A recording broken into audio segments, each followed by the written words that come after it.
বর্জন করার কারণটা তো আমরা প্রথমে বুঝিনি, কারণ কেন বর্জন করলো।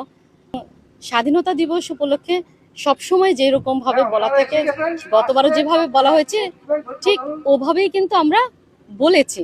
কিন্তু বক্তব্যের শেষে যেটা দেখলাম, আমাকে চিরকুটে একটা দেয়া হয়েছিল যে আসলে শহীদ রাষ্ট্রপতি জিয়াউর রহমানকে ঘোষক হিসেবে বলার জন্য।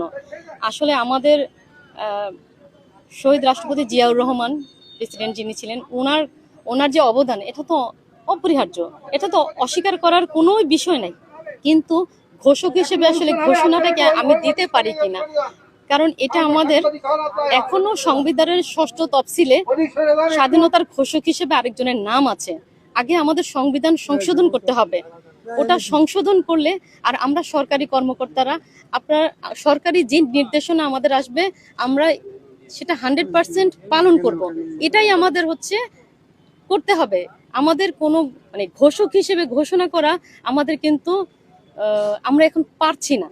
এটা আমরা পারবো যদি সেটা তফসিল হয়, গেজেট হয়, সংশোধন হয়, সংবিধান, এটা আমাদের আগে করতে হবে। তো ঘোষক হিসেবে তুলে ধরাটা আসলে এই কারণে ওনারা আসলে বয়কট করেছে, যেটা আমি মনে করি একেবারে অনাকাঙ্ক্ষিত।